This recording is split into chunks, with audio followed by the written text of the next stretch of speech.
required to allow for a hybrid proceeding. Now, this comes amid rumblings of an UMNO mutiny within the Perikatan Nasional Coalition. So what will we see during the 5-day sitting? Are we likely to see bipartisan cooperation, or will we see open contestation? Those are the questions we will explore tonight. Joining us first on the show, we have Dr. Faiz Naaman. He's the Supreme Council member of Bersatu. Dr. Faiz, good evening. Thank you for joining us on the show tonight. With Parliament set to convene on the 26th, can you respond? How would you respond to critics who say that the 5-day sitting is woefully inadequate, especially as we know that Parliament has been shuttered for 6 months, and the task before Parliament in dealing with the pandemic is enormous? Well, although some critics say the sitting of the Parliament is too short, well, I would like to say it's not actually too short, but quite short due to the current national health and economic situation where time is of the essence. There are many alternatives to mitigate the short sitting duration. For example, Parliament sitting can be extended around about 15 to 17 hours per day. The Speaker can play the role of effectively managing urgent issues, while MPs must equally cooperate by not being petty and melodramatic in their debates by sticking to facts. We must be mindful that Parliament sitting during COVID is different from the usual sittings. Important issues must be prioritized and resolved fast. Dr. Faiz, I wonder about your government's, those Bersatu-led government's commitment to parliamentary democracy. His Majesty the Agong said in February that Parliament could sit, that it wasn't in fact, that the emergency ordinance didn't in fact preclude the sitting of Parliament, that was not taken up. And in fact, this particular date seems to come at the behest of His Majesty and the Council of Conference of Rulers in their recent statement. So do you feel that the Bersatu-led government has been forced to have Parliament this month? Yeah, I think the Prime Minister and the government has followed all the regulations and also the constitutions in order to make it happen. And I don't think that whatever the critics say, that actually the Prime Minister will deliver what he promised, which is to open the Parliament as soon as possible. So this is the most as soon as possible, I think so. According to the all the preparations and also suggestions from the Yang Di-Pertuan Agong. So for me, the most important thing is the opening of the Parliament. Right. Yeah. And Dr. Faiz, what do you think will happen during the 5 days of the Parliament sitting? Do you see there to be open contestation during the 5-day sitting? Well, I'm not really know whether there will be open conversation or not on this opening of the Parliament. Sorry, I meant to say open contestation. Do you think that the majority that the Prime Minister says he has will be contested, will be challenged? Oh yeah. I don't think there will be, because as I say, we are in the national health and economic situation where time is of the essence, and I don't think when the MPs wasting their time debating or arguing actually of the things that where must be supported, all the things taken by the government should be here and should be understood by all the MPs why it has been taken. So I don't think. Dr. Faiz, can I ask you if there's a lot of criticism about the government's competence, and in fact, the hashtag Kerajaan Gagal and so on and so forth seem to suggest that, at least in the public perception, the government has failed. And there's a lot of talk about a change of leadership. How do you respond to reports suggesting that either the Prime Minister might resign or there might be some internal reshuffling of positions in order to shore up the leadership of the Bersatu-led government? Well, I think the central parameter of the upcoming parliamentary session is to resolve the issue facing the rakyat. So any move beyond that, any intent to resolve the government via whatsoever, a vote of no confidence or whatsoever, I think it defeats the purpose, and even the rakyat will judge who like to monopolize, the session for them to be so selfish in power grabbing. So I think the parliament agenda is bigger than any individual agenda. And I believe the people will judge whatever happened in the parliament. Okay, if I may move the conversation very quickly away from what is expected to happen in the parliamentary sitting and ask you about party dynamics specifically within Bersatu. There are rumours of rifts happening in Bersatu, and I'm just wondering about your comments that what your comment is for those who say that Hamzah Zainuddin is in control of Bersatu, and is he likely to be the successor of this party? Well, not true. There are different views, but no rift. We respect different views, but in the end, we always abide by the general consensus to moving forward. In my opinion, different views enrich the party and not just democracy. That's my opinion. Dr. Faiz, do you think this government has failed in managing the pandemic? For me, not yet. Because what is the parameter of failure? We must know the first. What is the parameter of the so-called failure? Let's take infections and death rates. At the start of the emergency, a measure said to be designed specifically due to the pandemic, and 6 months later, there's a stark difference. Things have deteriorated considerably. Well, I think all the measures taken, all the decision made to combat the COVID-19 is according to the real-time situation and according to the needs of the rakyat, of the people, and also according to the health situation. And now our challenge, I think, it's about challenges. It's not about whether we win or fail. It's about the challenge because we must acquire as much as possible vaccine and distribute to the people. It's all about vaccination, and it's all about to safeguard our people and also to uphold the law, especially for the lockdowns. Yeah. Okay, Dr. Faiz, thank you so much for being on the show tonight. That was Dr. Faiz Naaman from Bersatu. After a quick break, we'll come back and we'll hear from Datuk Seri Wilfred Madius Tangau from UPKO. So stay tuned to consider this.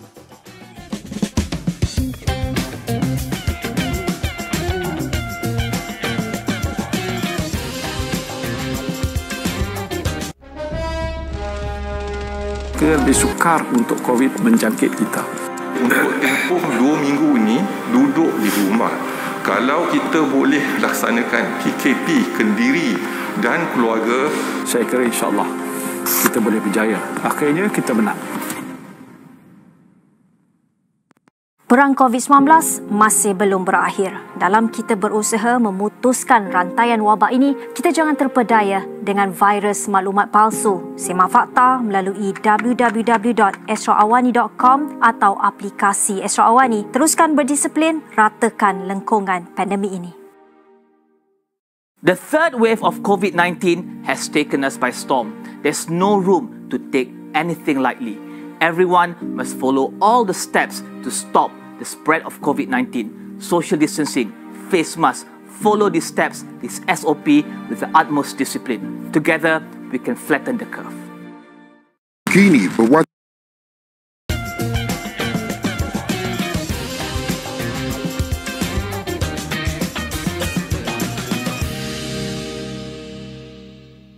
Hi, you're watching Consider This. I'm Melisa Idris. With me is Sharaad Kuttan.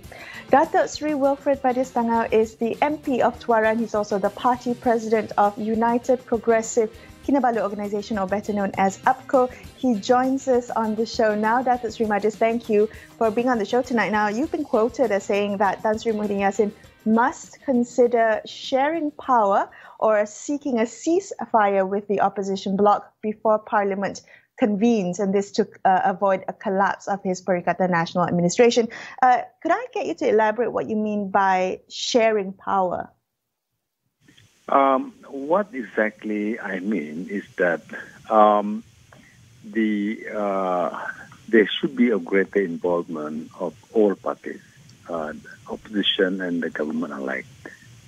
This is a situation where the government has actually, they are not having a majority of members of parliament, and obviously they have reluctantly opened parliament because of a certain fear of members of parliament moving a motion of no confidence and things like that.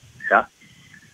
What I am proposing is that if the government, the present government, and Tan Sri Muhyiddin himself, the Prime Minister, he could continue to hold that position. They can continue the government, but the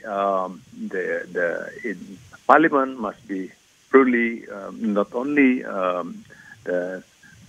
functioning with having session and things like that, but there must be a reform of Parliament by having more parliamentary select committee to mirror the various ministries. All right, because the Parliament has three basic roles, very important roles. One is representing the people, where we are presenting questions and things like that for the minister to answer. The other one is supposed to make and amend the law, and the third one, which is also equally important, is oversight the work of the government, or keep the government in check. Okay, so how do we do that? You can establish parliamentary select committee for each ministry. Okay, and so that we can involve the rest of the members of parliament, be backbenchers or those in the opposition, to sit in those parliamentary select committees. They can even meet weekly, not necessarily when parliament is open. Okay. And so that they could check what the government is doing, okay? They can keep the government in check, and especially at this time when there are a lot of flip-flop decisions, okay? There are decision policies, and in this case, COVID-19 standard operating procedure. Federal government is making certain SOP, and then the state government would like to do certain things, and then there'll be flip-flop decision and things like that, all within the among ministries, you see. So if there's a greater involvement by members of parliament in the running of the government by way of check and balance, yes, they can continue. They can continue. All right, Madius, I do want to ask you though, what is the incentive for Muhyiddin Yassin and his Perikatan Nasional government, that, as you said, very reluctantly opening parliament after statements made by His Royal Highness and the Conference of Rulers and any number of civil society groups. What is the reality on the ground in Parliament, especially as we watch UMNO seem incapable of making a move against the current government? They were seen to be the linchpin, to somehow press or pressure the Muhyiddin Yassin into making concessions. That doesn't seem likely now. What do you think is going to actually unfold? I don't know. That is really beyond me. But apparently, the people are so focused on this UMNO decision, okay, to pull or not to pull out the support to this government. But what it should be, the people should be looking at is, what is the move by the present leadership of the government? What is their move? Are they talking to us? Are they talking to the opposition in all parties? They are not. For instance, okay, are you interested in confidence and supply agreement? They should be talking to us and said, look, okay, give us confidence, okay, and then we give you the supplies.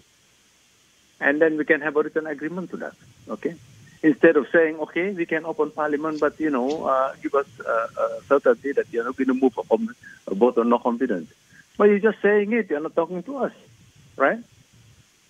Because what the people need now, what the economy needs now, what this country needs now is stability, a certain form of certainty. That is what this country is at this point in time. Yeah, but right. The government is not making any move towards that. In fact, Madius, even open.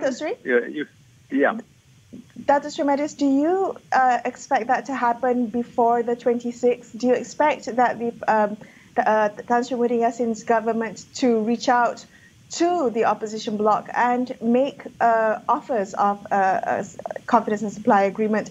What are you expecting the lead up to the 26th? He should do that. He really should do that, But I'm not seeing any move.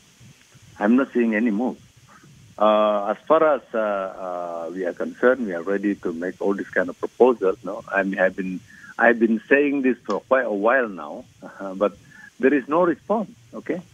Even for, right now, under the lockdown and things like that, the allocation given to members of parliament in the opposition, it's a mere 300,000, and compared to the needs of the people right now, pressing need of the people, 300,000 is nothing. So we should talk about this, Okay, sorry, Madius, unfortunately we're running out of time. I just want to ask you, in a piece that you were quoted in recently, you talk about the need to bury the post-1969 oligarchic paradigm. Could you quickly tell us what you mean by that? Okay, what I mean is that, you see, whatever legislation, piece of bills being presented in Parliament, it's actually done by the civil service, done by the ministers, it's done by AG and things like that. There's no input from the members of Parliament. Okay, we are there, it's like for a show, we'll be there debating and things like that, but nothing happens to the bills, So what we are saying is that members of Parliament should be actively involved in the bills. So when, for instance, a certain bills being debated in Parliament and things like that, they're supposed to go to a committee, but is there any actual committee? None. So this is the kind of reform that I want. This is what I'm proposing. Okay, this is thank what I'm you so proposing. much. We have to put up to that. Yeah. Dr. Sri, thank you for joining us on the show. That was Dr. Sri Wilfred Madius Tangau of UPKO. We're going to take a quick break, but more on this topic in just a couple of minutes. Stay tuned to consider this.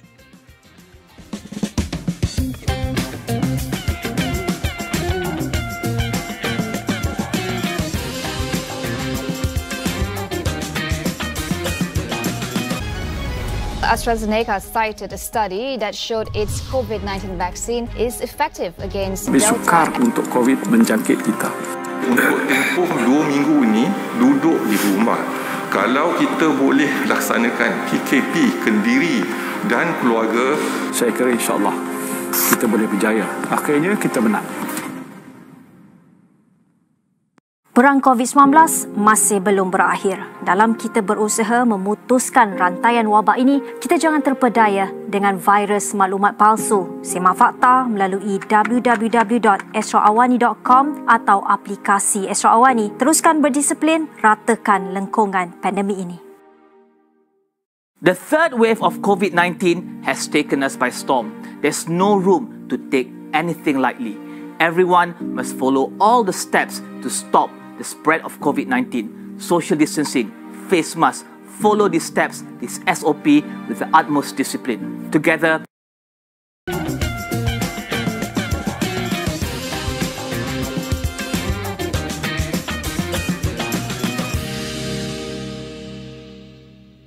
Hi, thanks so much for staying with Sharaad and I on Consider This. However, if you've just joined us tonight, we're discussing the announcement for Parliament to reconvene for 5 days starting the 26th. Now, what incentives are there for bipartisanship during this parliamentary sitting? Let's ask political scientist Dr. Wong Chin Huat. He joins us on the line now. Chin Huat, hello, good evening. Let's begin our conversation tonight by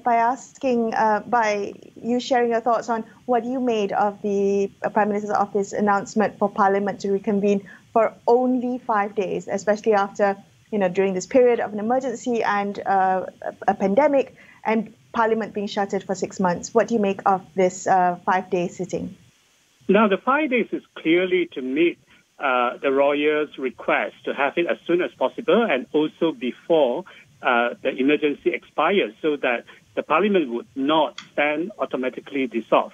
But the government also very smartly used this reason to have a short 5-day session, so that a sitting, so that you're going to have a bit of debates on this national recovery plan. However, not enough for a full meeting. What it means is that we will not have a royal address, and therefore you will not have a chance to vote on the royal address, because if the royal address is rejected, it is not a rejection of the king, but of the government, because the royal address is actually written by the government. So very smartly, the government has avoided that by having only 5 days. Chin Huat, do you see in this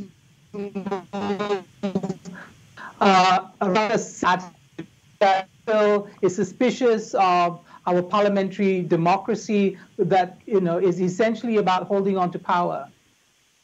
Yes, I think so. But the question will come back here now. With these 5 days, you're going to have a debate on that national. The first thing is to lay before the two houses the emergency proclamations and 4 ordinances that have been enacted during the period. The question now we need to ask is that would MPs be allowed to vote on them?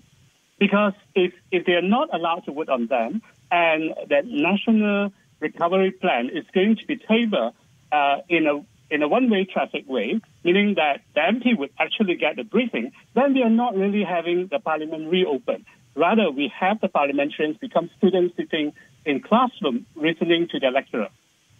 What is important to stress is that even if the ordinance get defeated and so on, or the National Recovery Plan get defeated, that is not a full vote of no confidence. The government definitely can survive. Right. So you're not expecting during the 5-day sitting for there to be any kind of open debate or open contestation for majority in Parliament? The opposition would definitely, both by opposition I mean both PH and UMNO, would definitely want to show that the government is weak. So if any of the ordinance or the National Recovery Plan get defeated and so on, they can claim that there's a sign that government has lost the confidence of the House. But that itself is not sufficient, because we are no longer living in, first half of 20th century, where a defeat of bill is enough to bring down a government. No, it doesn't work that way anymore. So you can show that the government has a weak basis, but that's not good enough for you to say the government must step down. So what is important, I think, for us is to actually look at whether the ordinance would actually get repealed, because you have some very far-reaching implications. For example, Section 10A and B give the federal and state government excessive powers on finance matter. And then you have the second ordinance, which create as healthy punishments as 500,000 and 6 years imprisonment for fake news related offences. So we need a parliament to actually strike that down, because otherwise the bill would stay in power for 6 months after the terminations of emergency, meaning all the way to 1st of February in 2022. So that's really what we need to have the debate for. Chin Huat, you have been one of those voices, perhaps not lone voices, but one of the several voices calling for bipartisanship. The question, I guess, would be, what are the incentives for the current administration to, in fact, reach across the aisle and strike a deal, if not their own political survival? And if their survival is not at risk, why would they engage in bipartisanship? Survival is certainly at risk. It's just a question of how fast would it come. because if you can skip these 5 days, but after that you're going to have a formal opening. At that time, you would have the royal address. That would be the first chance for the opposition to defeat the government.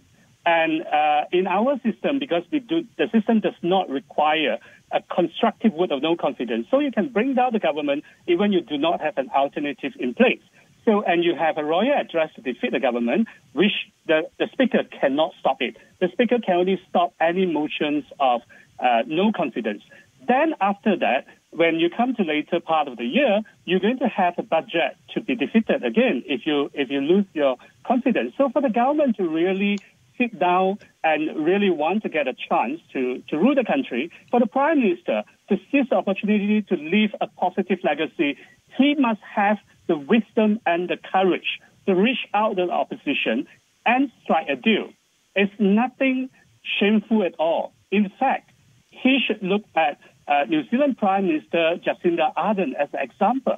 Her first-term government was a minority government with about 46% of majority, but she got CSA with an opposition party, the Greens, and she survived so well. In the next election, her party won a majority, an absolute majority, which is very difficult with a proportionate representation electoral system.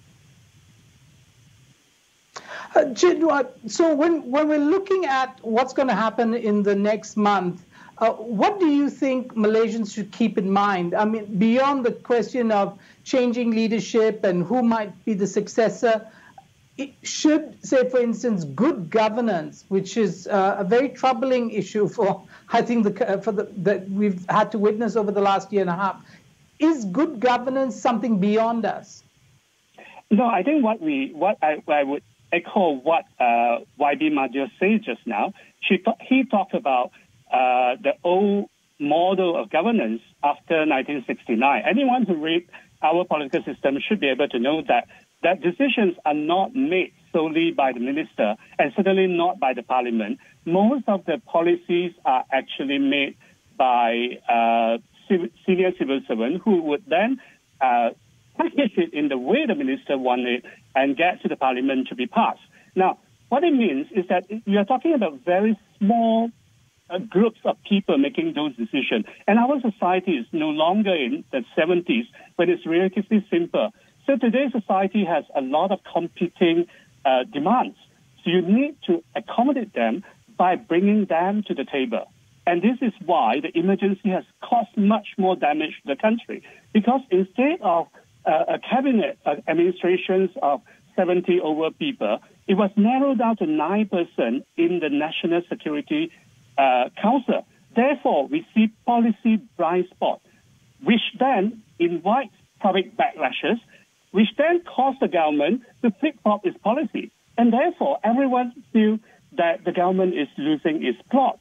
And this is a situation we need to overcome now. Go to Parliament. Right. The idea is really to set up more select committee so that every MP would be made use. They would bring their idea. Yeah, thanks. Sorry, Chin Huat, we've run out of time. But yes, we take your point about having more parliamentary select committees. Thank you so much for joining us on the show tonight. That was political analyst Wong Chin Huat. That's all we have for you on this episode of Consider This. I'm Melisa Idris. And I'm Sharaad Kuttan, signing off the evening. Thank you so much for watching the show, and good night.